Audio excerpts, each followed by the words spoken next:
So, without further ado, let's get to our first game.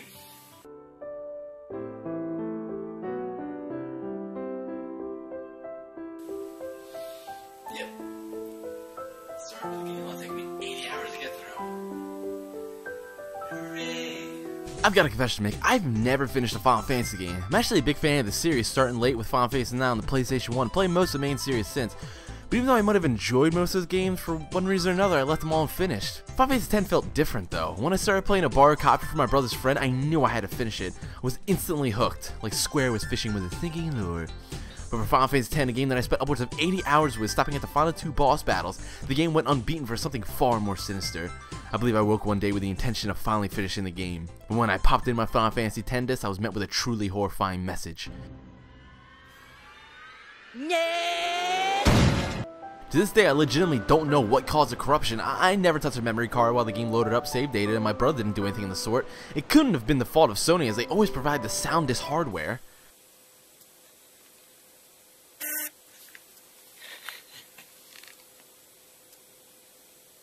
The reason I was at the final 2 boss battles was simple. My mind moves at the pace of a WarioWare game. Random battles frustrated me to no end, so I would simply flee from most, making late game bosses that much more of a nightmare. I never finished a character's sphere grid, I wasn't able to create an ultimate weapon, and I lost every Blitzball game I played, which is totally unrelated but still weighs heavily in the back of my mind. It came down to Brasco's final Aeon, who was simply too much for me, even with going overdrive crazy. I was so close to defeating him, but was ultimately unsuccessful up before the corruption. But enough wax poetic about my past failures. Let's get this puppy. All 80 hours of it. Gotta love the nostalgia trip this game brings back after leaving it dormant for over a decade. Even the music of the main menu knocks you back in time when I was going blind playing Castlevania Circle of the Moon on the new release with Game Boy Advance. Breath of All 3 was being blamed for all society's ills, and Sega was doing what they do best, crashing and burning. Good times. And like before, it only takes the sweet melody and the bright lights of the great Machina city of Xanarkand to warm me back into this world. Obviously, the overall presentation was a system shock, with the tech, the clothes, the pulse of the city, and whatever that is brought a distinct freshness to the franchise. In a matter of a few minutes, this opening sequence introduces so many elements to the narrative. Tidus' often childish behavior, his tumultuous relationship with his father, the sport of Blitzball, Auron being super cute, and Sin being a bit more threatening than your average antagonist. Oh god, now admit, Tidus hasn't grown up enough through this story not to piss me off. That's his character flaw though, he's whiny, immature, entitled, and he's got some serious daddy issues.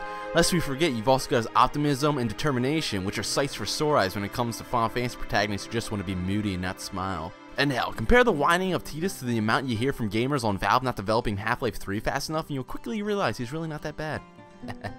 Seriously, shut the hell up about it.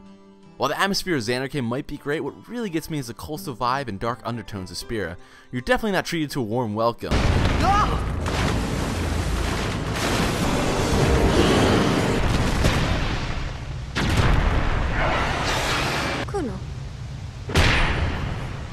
Kid, big die job. But after getting through the rest of the intro and a nauseating conversation with Riku, we end up in tropical Besaid Island. Here we meet our first legit party member, Wakka, who's a major character early on, but soon after faded away during my original playthrough. I'm hoping to incorporate all of my characters a bit more this time through, so hopefully he can prove his worth. Wakka plays as a sort of vessel to the cultural differences to this new world, teaching Tidus the intricacies and formalities of the Yevon faith and traditions of Spira. If the player can't relate to Tidus in any way, they're at least linked in their ignorance of this new world. That and perhaps their utter infatuation with Yuna, who essentially plays a secondary lead in Final Fantasy X. Damn, Yuna wasn't your typical female character in gaming. I mean, we're so used to the over-sexualization of digital avatars, almost like worshipping a false deity with huge knockers, and it's so refreshing to see the, Excuses again? Thinking Tidus is simply suffering from the toxins of sin, he joins the group on Yuna's pilgrimage to defeat the massive beasts, at least until they hit the city of Luca. It's about this time you get to fully try out Final Fantasy X's distinct approach to combat. Battles don't play out in rounds, instead an act list is displayed on screen that shows when each character will take their turn. The order is determined by speed and can be altered with different abilities. Perhaps even more groundbreaking, characters can be tagged in during fights. Though it employs a strategic approach of a traditional turn-based combat system, it adds layers of dimension by knowing when your enemies will attack, switching in new characters, and affecting the act list with spells such as haste and slow. After seeing Killiga get ravaged by Sin and taking care of Yuna's errands, you arrive in Luca, a major city early in the game.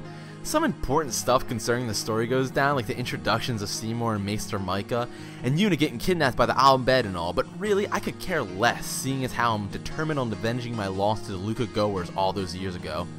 Gasp! Tutorials? My favorite. But I'm going to diligently study these because this time, I'm not going to screw up like I always do. I made sure to get the eject shot in the ship before arriving. Oh, damn it! I totally aced getting the eject shot, so you know what? It's time! I did my best. But my best wasn't good enough. Anyway, luckily my embarrassment is soon allayed by the fact that fiends start attacking the stadium, and finally, Auron joins the group with his super awesome damage output. Unfortunately, it brings with him the cold reality that your father is Sin. Hey, Auron! Good to see you too! I'm just happy I got the dream team back. Tidus, Auron, and Lulu. See, coming from the older Final Fantasies, I tended to stick with just a 3-character team throughout the game. And since I used Tidus' Flea often, I didn't worry much about distinct situation where Wakka's accuracy or Kalmari's Lancet would become necessary. But since I'm being more patient, actually engaging every random encounter, it's apparent how vital these characters' skills are to successful leveling. In turn, this adds even greater depth to Final Fantasy X's combat and even helps to speed it up marginally. It was about the time I got to Miha and Hyro when I realized this game was going to break the series norm and forego any overworld. Instead of exploring vast open plains to find your objective, the player would go down the yellow brick road of Spira to all the destinations on their pilgrimage. I remember Electronic Gaming Monthly listing the game's worst feature as its linearity, which seems to have evolved into a derogatory term over the years, like collecting in a platformer. But like many of the changes Final Fantasy X brought, I was a fan of this approach. Don't get me wrong, I love me a good overworld, but when you randomly get attacked every few seconds while trying to survey the land, it becomes less about exploration and more about getting to your destination as quickly as possible. Though it was a bit much in Final Fantasy XIII, I believe the 10s pulled it off, then and now. And with its random encounters and turn-based combat, the Final Fantasy franchise as a whole fits quite nicely into this mold. Well, at least fans of the old guard can find comfort in the feathers of a chocobo. Cute! And ride one. Super cute! The world of Final Fantasy X is more about setting goals and working towards major milestones while catching subtle hits for future consideration, such as this blocked off area as you enter Mushroom Rock. Speaking of this area, it's here you witness and participate in a failed attempt of defeating Sin, one where Forbidden Machina is utilized and endorsed by Yevon. I'm sure that's not setting up for anything in the future. For me, this is the definitive moment in the narrative. The whole coastal atmosphere and the difficult fight with Sin Spawn, as well as the bloody aftermath of the battle, really drive home the tone of Final Fantasy X. At the same time, the link between father and son is brought to a new lethal level that further illustrates how vital Tidus is to the world of Spira. Unfortunately, protagonists and plot are often at a total disconnect in video games. We see the world threatened all the time. Developers and writers have to try harder to show why I need to care this time around. And no, having the Al Bhed kidnap Yuna again doesn't help, damn it. Ooh, on the contrary, the reveal that your abductor is in fact Riku from earlier is an excellent way of weaving her back into the narrative. I love the fact that though she hasn't been part of your group yet, Yuna's cousin has been affecting the story and characters, you know, abducting people and all. I also dig the dramatic irony of Wakka's blatant racism of Riku's people. It's a nicely done conflict considering the philosophical motivations behind the two groups. Oh, and now we're hitting some sensitive areas of my psyche. If you haven't noticed already, I'm big into the atmosphere of games, and the darkly whimsical Guadasalam and the two areas following it serve as excellent breaks from the typical spirit we've grown accustomed to. I remember cherishing these spots even though I now see how cramped and small they are when you're not afraid to face fiends and random encounters.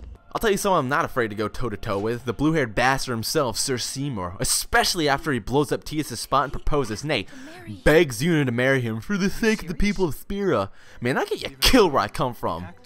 White suburbia.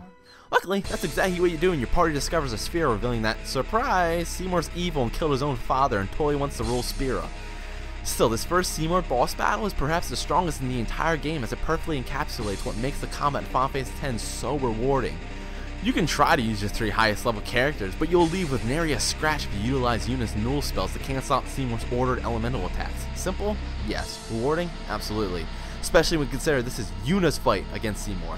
I remember playing this boss fight for the first time 10 years ago. It made me realize how effectively you can take advantage of the battle system. It wasn't necessarily about brawn or stats. More so, it was about problem solving and strategizing how to most effectively take down a foe with your character's full arsenal of abilities and skills. And his late summon with the terrifying anima? Yeah, brown nuggets in my pants. Well, hold on to your hat for this brain buster. No one believes Seymour is an enemy of the state, and you effectively become traitors to Spira. No. But of course a Final Fantasy story involves rebelling against the established order. Still, with the tightly knit spiritual community of Spira and your direct connection to Sin, this standard story thread feels a bit more personal than the others in the series. Just a bit though. Speaking of Sin, Tidus' old man hasn't ruined anything in a while, so after falling through Makanalia Lake after a battle with Spira's own version of LankyCon, he separates Yuna from the group and Tidus wakes up at Bikanel Island, home of the Al Bhed. First 2 party members you collect in the desert? The dream team, baby. This has got to be the game giving me the go-ahead to just move forward with this group. I mean, come on, Tidus is the main character, Lulu is the only one with strong magic spells, and Orange is so cool with his insane damage output and Clint Eastwood personality and kill the sunglass. Damn it, Orin. Riku's personal arc comes to a head as home is attacked by Guadasalam. That's another aspect of 10's story I'm a fan of. The fact that every character is playing a major role. Or I keep saying it, but it didn't really sink in until later. They all have their own stories that in turn fuel the overarching story of Sin and Spira. Think about Selphie, Yuffie, Vincent, Vaughn, Kate Sith, Quina. Do any of them really serve much of a purpose?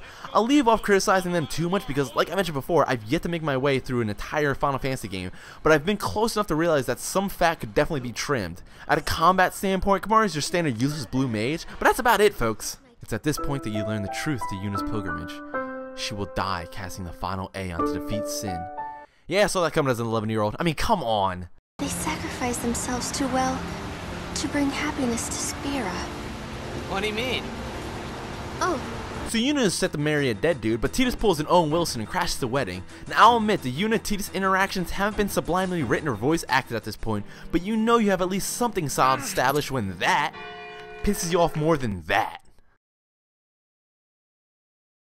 After a quick visit to the Bevel Temple, the party stands trial in front of another dead guy and sentenced to the Via Purifico. The economy must be in shambles if they're selling items in prisons. I mean, what are you gonna buy? A bunch of cigarette cartons in the shank? After escaping the city and whooping up on Seymour once again, Yuna has a big decision that needs to be made. At this point in the story, the stakes have really been raised, and seeing Yuna's contemplation on abandoning her pilgrimage legitimately tugs at the heartstrings despite the corny dialogue. Which I think I'm cool with giving a pass to, seeing as it's the first Final Fantasy with voice acting. I mean, can you imagine the older games with voice acting? Oh yeah. Then Tidus goes and does the most bro move in Final Fantasy history. Gets Yuna to cheat on the dude she just married a few hours ago. What a bouse. Soon after, you arrive at easily the most wide open area in the game. I had heard about the Comlands before actually getting to them, and again, I made this a personal milestone of mine. Mostly because I was eager to try out some of the mini games, such as the Chocobo race. Oh my god, just got put up with a damn ball! Cute! Not cute, not cute, this is some sick treatment of animals! Super cute! When I originally played, I knew I was closing in on the end of the game at Mount Gagazet, but I'm not sure I fully grasped what went on in the snowy peaks before setting foot in the ruins of Zanarkand. It's here that Tidus' existence in Spira is fully explained. Basically, he's an Aeon summoned from the survivors of the Great Zanarkand Bevel War 1,000 years ago who decided to become faith and dream up with Zanarkand away from the realities of Spira, but they're getting tired and want to wake up from their dreams, but can't because of the influence of sin. This makes sense. Seriously, the idea of the far plane ascending, Seymour and Maester Micah's continued existence, the explanation of the Aeons and faith, they all set up for this revelation.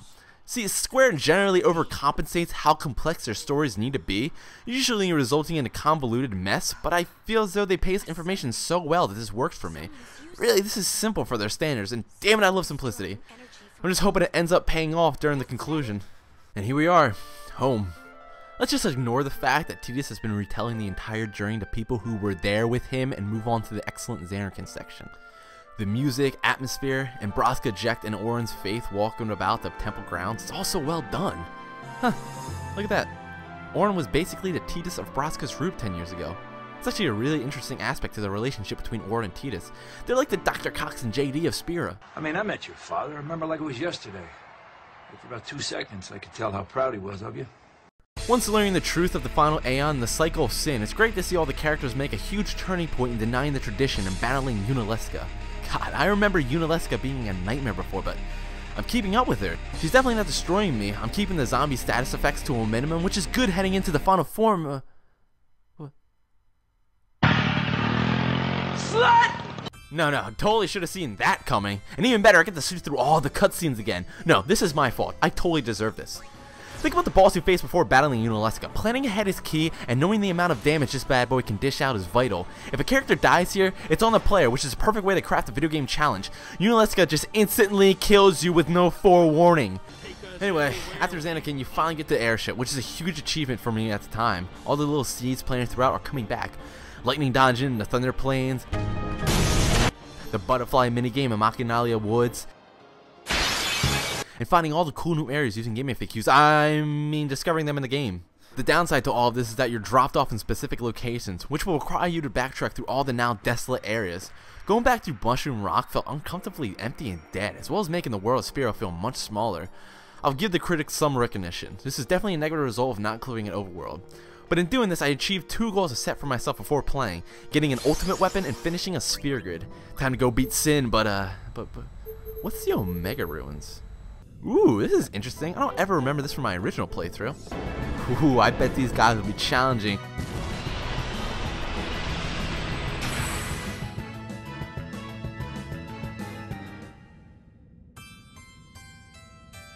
Wow, this dungeon is equal parts brutal and terrifying. This place holds the Ultima and Omega weapons, which I totally missed out on during my first playthrough.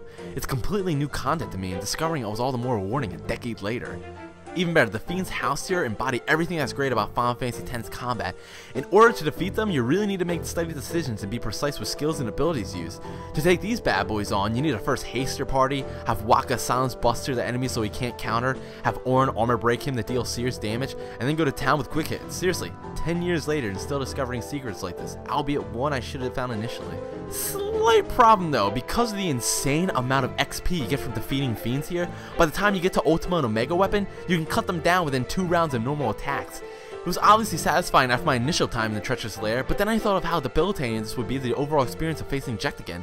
Maybe scaled slightly to my level, which would be great because I like a solid challenge when it comes to final bosses.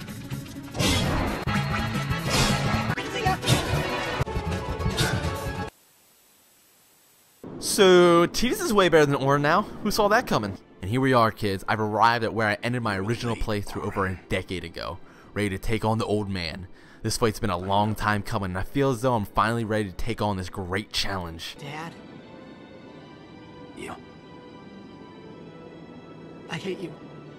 Oh, it's on! Oh, it's on! Oh, it's on!